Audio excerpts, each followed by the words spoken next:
2025 ജൂലൈയിൽ ജപ്പാനിൽ വലിയൊരു ദുരന്തമുണ്ടാകുമെന്ന പുതിയ ബാബ വാങ്കെ എന്നറിയപ്പെടുന്ന റിയോ തത്സുഗിയുടെ പ്രവചനം സമൂഹ മാധ്യമങ്ങളിൽ ചർച്ചയാകാൻ തുടങ്ങിയിട്ട് ദിവസങ്ങളായിരുന്നു. ജപ്പാനെയും ജപ്പാന്റെ ടൂറിസം മേഖലയെയും ഇത് തെല്ലൊന്നുമല്ല പിടിച്ചുലച്ചത്. എന്നാൽ ജൂലൈ 5 എന്ന ആ ദിവസം ഒന്നും സംഭവിക്കാതെ കടന്നുപോയപ്പോൾ പിന്നെ ട്രോളുകളുടെ പൂരമായിരുന്നു. എന്നാൽ ഇന്ന് ലോകം ഞെട്ടിയുണർന്നത് ആ വാർത്ത കേട്ടായിരുന്നു. ജൂലൈ അവസാനിക്കാൻ ഒരൊറ്റ ദിവസം ബാക്കി.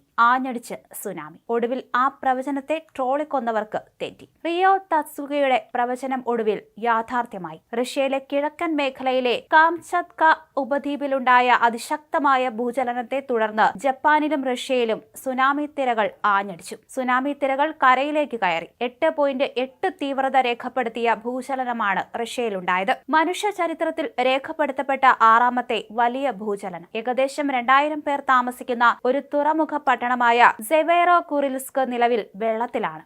ഇവിടേക്ക് കടൽ ഇരച്ചു കയറി. റഷ്യയിലെ കാംചത്ക ഉപദ്വീപിൽ 8.8 തീവ്രത രേഖപ്പെടുത്തിയ ഭൂകമ്പത്തിന് പിന്നാലെ 10ഓളം രാജ്യങ്ങളിൽ സുനാമി മുന്നറിയിപ്പ്. US അടക്കമുള്ള പല രാജ്യങ്ങളിലും ഇതിനകം സുനാമി തിരകൾ എത്തിത്തുടങ്ങി. വടക്കൻ ജപ്പാനിലെ ഹൊക്കൈഡോ മേഖലയിലും സുനാമി തിരകൾ എത്തിയിട്ടുണ്ട്. ഫുക്കുഷിമ ആണവ നിലയത്തിലെ ജീവനക്കാരെ ഒഴിപ്പിച്ചു. ജപ്പാനിലും അമേരിക്കയിലും നേരത്തെ തന്നെ സുനാമി മുന്നറിയിപ്പ് പുറപ്പെടുവിച്ചിരുന്നു. അലാസ്കയിലും ഹവായിലും US അധികൃതർ മുന്നറിയിപ്പ് നൽകിയിട്ടുണ്ട്. തീരപ്രദേശത്ത് ഒഴിപ്പിക്കൽ നടപടികളും ആരംഭിച്ചു. ഇന്തോനേഷ്യ, ഫിലിപ്പീൻസ്, ന്യൂസിലൻഡ്, കാനഡ തുടങ്ങിയ രാജ്യങ്ങളിലും സുനാമി മുന്നറിയിപ്പുണ്ട്. ലോകത്തെ തന്നെ അത്ഭുതപ്പെടുത്തിയ കാര്യങ്ങൾ പ്രവചിച്ചയാളാണ് അന്ധയായ ബൾഗേറിയൻ ജ്യോതിഷി ബാബ വാങ്കെ. 2ാം ലോക മഹായുദ്ധം, ചെർണോബിൽ ദുരന്തം, ഡയാന രാജകുമാരിയുടെയും സാർ ബോറിസ് മൂന്നാമന്റെയും മരണ തീയതി തുടങ്ങിയവയെല്ലാം ബാബ വാങ്കെ പ്രവചിച്ചതായി പറയപ്പെടുന്നു. എല്ലാ വർഷാവസാനവും പ്രവചനങ്ങളുമായി എത്താറുള്ള ഈ ബാബ വാങ്കയുമായി പരക്കെ താരതമ്യം ചെയ്യപ്പെടുന്ന ജപ്പാനീസ് മാംഗ കലാകാരിയാണ് റിയോ തത്സുഗി. ഫ്യൂച്ചർ ഐസോ എന്ന കൃതിയിലൂടെയാണ് റിയോ തന്റെ